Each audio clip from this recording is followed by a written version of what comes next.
काटने से फैलती है। यह मच्छर हमें ज़्यादातर जो है दिन में काटता है, जैसे कि सुबह या शाम को। अब ये डेंगू कब फैलता है ज़्यादातर, कौन से मौसम में फैलता है ज़्यादातर? यह मानसून के मौसम में या फिर मानसून के बाद के मौसम में फैलता है, जबकि पानी ज़्यादा इकट्ठा हो जाता है हमारे यहाँ पे जगह जगह पर, तभी जाके इस मच्छर को फैलने का या पनपने का मौका मिलता है। अब डेंगू मच्छर दिखता कैसे है, ये हमें ये फीमेल लेडीज इजिप्टी मस्किटो है। ये दिखने में काले रंग का विद सफ़ेद धाराएं होती है। ये ज़्यादातर दिन में काटते हैं। ये आपको कहाँ मिलेंगे? आपके घर के कोनों में, डार्क एरियाज में, फर्नीचर में, यहाँ पे पानी मिलता है। एंड इसका इंसिडेंस आपको रिसेंट ईयर में देखा गया है बहुत बढ़ते हुए। 2010 में 28,000 केसेस देखने को मिले थे और 2023 में आते आते 2,90,000 क्रॉस कर चुके हैं। एंड ये कोई स्पेसिफिक एज ग्रुप नहीं है इसका कि इसी एज में या इसी जेंडर में होगा। ये सारे एज ग्रुप, बच्चों से बड़े बुजुर्ग तक, फीमेल्स मेल सब में होने के चांसेस है। इवन प्रेग्नेंट लेडीज में भी, सिर्फ बेबीज को भी होने के चांसेस बहुत ज़्यादा है। अब मैं आपको ये बता देती हूँ कि डेंगू फैलता कैसे है। देखिए, जब कोई डेंगू संक्रमित इंसान होता है जिसको डेंगू हो रहा है, उसे अगर मच्छर काटेगा, जो कि एडिस इजिप्टी हमारा मच्छर है, वो काटेगा तो जो वायरस है वो उससे दूसरे इंसान में फैलेगा, जब वही मच्छर जाके किसी और इंसान को काटेगा। तो इस तरीके से साइकिल जो है हमारी मच्छर के काटने की और ये सब चलती रहेगी। तो हमें अपने आप को बचाना होगा कि हमें मच्छर ना काटे। तो इसके लिए आगे हमें हमारे नेक्स्ट नमस्कार साथियों, मेरा नाम संकेत है। मैं आप सभी का डेंगू जागरूकता शिविर में हार्दिक स्वागत करता हूं। आज मेरा विषय आपको ये बताना है कि डेंगू मच्छर के स्रोत नियंत्रण यानी सोर्स रिडक्शन क्या होते हैं। डेंगू मच्छर हमारे धरती पे सबसे बड़ी बीमारी मानी जाती है। इसके फैलने का कारण स्वयं हम खुद हैं। हमारे आसपास या घरों में 90% मामलों में देखा गया है कि डेंगू मच्छर यहीं से फैलते हैं। अब इसके बारे में हम कर क्या सकते हैं? सिर्फ दवाइयाँ और अस्पताल से लड़ाई काफ़ी नहीं है, आपको अपने लेवल पे भी काम करना होगा। स्रोत नियंत्रण यानी सोर्स रिडक्शन का मतलब होता है मच्छरों के प्रजनन स्थल यानी अंडे देने की जगहों को समाप्त करना। ये मच्छर साफ और रुके हुए पानी में ही ज़्यादातर अंडे देते हैं, जैसे कि आसपास आपके घरों में कूलर, पानी की टंकी, गमलों की तस्तरी, बर्तनों के ट्रे या फिर जिसमें आप चिड़ियों को पानी देते हैं, ऐसे बर्तन, पुराने टायर, कबाड़, इन सबको व्यवस्थित करना आपके हाथ में है। इसके कुछ असरदार और सही उपाय हैं। सबसे पहला, हर हफ्ते सूखा दिवस मनाइए। हफ्ते में कोई एक दिन चुन लीजिए जिसमें आप नियमित रूप से आसपास जितनी भी पानी जहाँ भी जमा है उन जगहों को साफ करेंगे। दूसरा, जितने भी कूलर या पानी की टंकी है या गमलों की तस्तरी है, इन्हें साफ करेंगे। कूलर की नियमित 2 या 3 दिन पे सफाई करना आवश्यक है। आपकी टंकियों पे ढक्कन जरूर होते हैं, लेकिन वो पूरी तरह ढके हुए नहीं होते, उन्हें ढकना आपकी जिम्मेदारी है। गमलों की तस्तरी को साफ करना आपकी जिम्मेदारी है। घर में कई इंडोर प्लांट्स होते हैं, जैसे मनी प्लांट, उसका पानी आप हमेशा बदल तो देते हैं, लेकिन उसके तनों पे पानी की नमी रह जाती है, जिसपे आप देखोगे कभी कभी काले धब्बे बन जाते हैं। उनको साफ करना आपकी जिम्मेदारी है। हम इन जगहों को तो साफ कर देते हैं, लेकिन हमारे घर में या छतों पे कुछ छोटे स्रोत रह जाते हैं जिन्हें हम अनदेखा कर देते हैं, जैसे प्लास्टिक के बोतल, छोटी सी ढक्कन या फिर पुराने टायर या नारियल के खाले। इनको साफ करना भी आपकी जिम्मेदारी है। जल स्रोतों को जमा ना होने दें कहीं पे भी, चाहे आपके घर के आसपास की नाली हो या कुछ भी हो।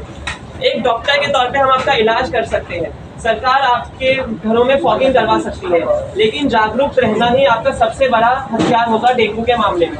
इसमें कुछ आपको हमारी नमस्कार, मेरा नाम सेगोरिमा डे है, फाइनल ईयर स्टूडेंट।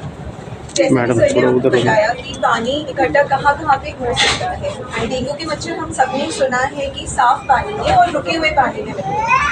तो जैसे कि है हमारा डेजर्ट कूलर, यहाँ पे तो हमें मच्छर मिल सकते हैं। हमारा रेफ्रिजरेटर का जो ट्रे है वहाँ पे हमें मिल सकते हैं मच्छर। जो कोकोनट के शेल्स है या फिर जो कोई भी प्लास्टिक के ढक्कन या प्लास्टिक के कंटेनर, टिन के कंटेनर, हर जगह हमें मच्छर वहाँ पे पनप सकते हैं। तो हमें क्या करना है, हर हफ्ते हमें कूलर एक दिन डिसाइड करके हमें कूलर को बिल्कुल साफ करना है, उसको सुखाना है। और अगर नहीं है ऐसा पॉसिबल तो एटलीस्ट हमें उसमें केरोसिन या पेट्रोल उसके पानी में मिक्स करना है, ताकि ये वाले मच्छर वहाँ पे ना बनते। उसके बाद हमने यहाँ पे हम देख सकते हैं जो NICD का एक कूलर है, वो हम यहाँ पे बनाया गया है। वो इस तरह से बनाया गया है कि यहाँ पे जो पानी है वो पूरा ढका रहता है। तो अगर ढका रहेगा तो वहाँ पे मच्छर पैदा नहीं होंगे और ना ही वो आपको काटेंगे। तो ये NICD का कूलर है जो कि इस वजह से मच्छर से बचाव के लिए बनाया गया है। इसके साथ ही आपको अपना पर्सनल प्रोटेक्शन कैसे करना है, खुद को कैसे बचाएं काटने से। तो तो ये है कि मॉस्किटो रिपेलेंट क्रीम्स है जो कि मार्केट में बहुत सारे नाम से अवेलेबल है, आप उनका यूज़ कर सकते हैं। जो भी कपड़े आप पहन रहे हैं ट्राई कीजिए कि जो डेंगू मलेरिया का जो मौसम है उसमें आप फुल कवर्ड कपड़े पहने, पैंट्स भी फुली कवर्ड हो, लाइट कलर के कपड़े हो ताकि मच्छर ना काटे। इसके साथ साथ आप जो भी मॉस्किटो रिपेलेंट क्रीम है ये यूज़ कर सकते हैं। घर में मॉस्किटो नेट्स मच्छरदानी का यूज़ कीजिए, स्पेशली अगर आपके घर में छोटे बच्चे हैं तो दिन के समय भी, दिन में उनको सुलाते टाइम भी आप मच्छरदानी का यूज़ कीजिए। अब नेक्स्ट आपको ये बताएं। जैसे कि हम सब जानते हैं डेंगू बुखार मच्छर से फैलता है, तो हमें खुद को मच्छर से बचाने के तरीके होते हैं। जैसे हम पूरी बाजू के कपड़े पहन लें, पूरी पैंट्स पहनते हैं। अगर बच्चा बाहर खेलने जा रहा है तो उसको ओडोमोस लगा के बाहर भेज सकते हैं। घर में हम काला हिट स्प्रे कर सकते हैं। और जैसे हम जानते हैं MCD समय समय पर हमारे आसपास मच्छरों को मारने की दवाई का छिड़काव करते हैं, तो उस समय अपनी खिड़कियाँ और दरवाजे हमें खुले रखने हैं ताकि वो दवाई हमारे घर तक आए और हमारे घर के आसपास जितने भी मच्छर है वो खत्म हो जाए। इस टाइम हमें अपने दरवाजे और खिड़कियाँ बंद नहीं करनी है। दरवाजे और खिड़कियों पर हमें जाली लगा कर रखना है ताकि घर के बाहर की जो मच्छर है वो हमारे ना आए। और हमें सबसे ज़्यादा समय देना है जब मच्छर सबसे ज़्यादा सक्रिय होते हैं, जैसे सुबह और शाम के समय। उस समय हमें खुद पर ज़्यादा ध्यान देना है।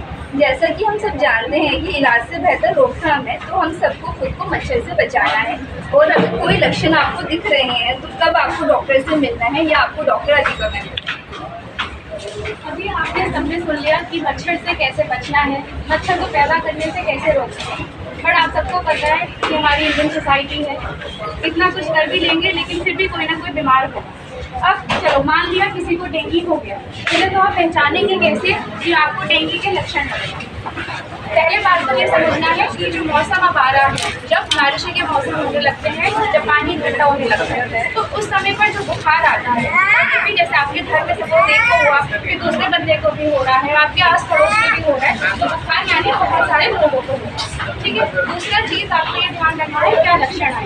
पहला तो तेज बुखार है, दूसरा आपके शरीर में दर्द होगा, स्पेशली जो आपके जोड़ होते हैं, घुटने वगैरह हैं, आपके हाथ पैरों के जितने जोड़ हैं वहाँ पर बहुत दर्द होगा। तो अगर आपको बुखार के साथ में जोड़ों में दर्द हो रहा है, आँखों में आपको आसपास में दर्द हो रहा है, वहाँ पर बहुत जलन हो रही है, तो ये सारे लक्षण ऐसे होते हैं जो डेंगू की तरफ हमें इशारा करते हैं। दूसरी चीज़, आपको ऐसे लक्षण मिले तो ये नहीं है कि अपने घर में बैठ के अपना इलाज पूरी कर लें। ये अरे हमने यूट्यूब में देखा था कि उसका हमें पपीते के पत्तों का वो कर लेना है, गिलोय की लकड़ी का हमें इस्तेमाल करना है, या बकरी का दूध करना है, उससे नहीं करना है। ये सारा काम आपके डॉक्टर का है, उससे छोड़ दीजिए। आपके पास में जो भी डिस्पेंसरीज होंगी, हमारा हॉस्पिटल है, आसपास के जितने हॉस्पिटल है वहाँ जाके दिखाइए, वो आपका इलाज करेंगे। सबसे पहले ज़रूरी होता है कि अगर आप सबने किसी के घर में डेंगू हुआ होगा या पड़ोस में किसी को हुआ होगा, आपने सुना होगा कि इसमें प्लेटलेट कम हो जाती है, प्लेटलेट कम। अभी प्लेटलेट को क्या रहता है, प्लेटलेट हमारे खून का ही पार्ट है, इतना समझिए आप, क्योंकि हमारे लिए ज़रूरी होता है कि हमारा खून भी, मतलब एक तरीके से अगर आपके छोटा सा कट लग जाता है तो आपका खून हो जाता है ना, तो क्योंकि हमारी बॉडी में प्लेटलेट है इसके। नमस्कार साथियों, देश की सच्ची खबर में आपका बहुत बहुत स्वागत है। और मैं वीरेंद्र सिंह, आज मैं डिफेंस कॉलोनी होम्योपैथिक हॉस्पिटल में पहुंचा हूं और यहां पर डेंगू के बारे में सुझाव दे रहे हैं। नमस्कार साथियों।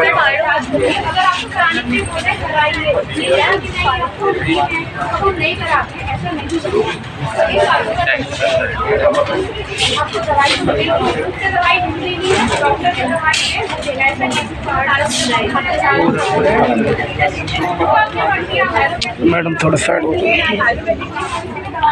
लेकिन वो चीज़ डॉक्टर तक छोड़ दीजिए। एक दो चीज़ आप खुद कर सकते हैं, दवाई के अलावा अपने आप को हाइड्रेट कर सकते हैं। आप नारियल का पानी ना चाहिए, मीठी पानी वगैरह पीते रहिए। अपना खाना जो है सादा ही रखिए, जैसे दाल हो गया, खिचड़ी वगैरह हो गया, ये सब ध्यान रखिए। और सबसे अंत में चीज़, आपका बुखार चल रहा है, आपकी दवाइयाँ चल रही हैं, उसके अलावा आपको एक होता है रेड फ्लैग, मतलब हमारे ऐसे सिम्टम, ऐसे लक्षण जो हमें इशारा कर रहे हैं कि हमारा बुखार थोड़ा और सीरियस की तरफ जा रहा है। तो इसमें क्या क्या होता है, अगर सपोज आपको पेट में दर्द होना लगातार शुरू हो रहा है, उल्टियाँ आपको आ रही हैं, दस्त होने आपको लग रहा है, चक्कर आ रहे हैं, तो फ़ौरन के फ़ौरन अपने आस आसपास के हॉस्पिटल में चाहिए, हो सकता है कि आपको एडमिट होने की जरूरत है। तो इन बातों का ध्यान रखेंगे तो हम सब मिलकर डेंगू से लड़ सकते हैं। आपको कोई भी अगर कोई सवाल पूछना है तो आप जरूर पूछ सकते हैं। किसी को कोई सवाल है? हमने तो जो अपने घर के लिए कर लिया, आगे आइए, आगे आगे आगे। मैं वही वहाँ जो नाले बने हुए हैं उसकी वजह से हमारे घर में बहुत मच्छर होता है। पार्किंग के स्पेस में मैंने खुद वाइट नाले वाले मच्छर देखा है। तो उसके लिए और एमसीडी कब आती है, कब स्प्रे करके जाती है, हमें पता नहीं। आप अपने आसपास के एमसीडी हम तो उसमें मिट्टी का तेल या पेट्रोल डालते हैं। मतलब वो जो नालियाँ खुद ही है ना, वो प्रॉपर बहुत परेशान नहीं होती। मैं समझ रही हूँ इस बात को। या आप अपने स्तर पर इतना करिए, बहुत बड़ी बात है। हम अपने घर में तो करते हैं और अपने गलियों को भी देखिए। आपके जो आसपास के एमसीडी वगैरह वहाँ पर कंप्लेन कीजिए, आप लेटर डालिए। आते हैं लेकिन फिर भी पानी मतलब वो, क्योंकि नालियाँ भरी हुई होती हैं, पानी रुकता है, उसका इलाज नहीं। मतलब मैंने ये देखा है, 15 साल पहले मेरे बेटे को हुआ था डेंगू, जब वो कॉलेज में पढ़ता था। तो रीज़न तब ये नालियाँ खुदनी शुरू हुई थी और इन्हीं, और बच्चे वो केपड़ियाँ पहनते हैं, जंग था तो उसको बुखार ऐसा होता है। और यही जो आपने हाइड्रेशन का बोला है ना, सबसे मतलब हमने प्लेटलेट्स भी उससे चढ़े थे, 35,000 रह गए थे सिर्फ। तो पानी का एक एक सिप मैंने कभी फ्रूटी, कभी नारियल, कभी शिकंजी वो दे के तक, मतलब कोई दवाई, महाराजा अग्रसेन हॉस्पिटल में एडमिट था वो, लेकिन कुछ भी नहीं, प्लेटलेट्स चढ़ने में भी कुछ नहीं लगा था। लेकिन जब पानी का ये ट्रीटमेंट चलाया तो फिर उसने रिकवरी करनी शुरू की। और ये पानी तो बहुत आप सब लोग सुन लीजिए, वो इतना अच्छे से सारी बताई उन्हें अपनी नॉलेज, क्योंकि हम पानी का मतलब शुरू ही हुआ था उस समय डेंगू, तो उस समय किसी डॉक्टर को कोई नॉलेज नहीं थी कि क्या हुआ। वो भी कॉलेज से आया, उसको बुखार चढ़ा, वॉमिटिंग हुई, हफ्ता तो डॉक्टर से वैसे दवाई लेते रहते, उसने जब प्लेटलेट्स उसका कहीं हॉस्पिटल एडमिट कर, बहुत कम है। तो वो चीज़ मैंने सामने से देखी हुई है।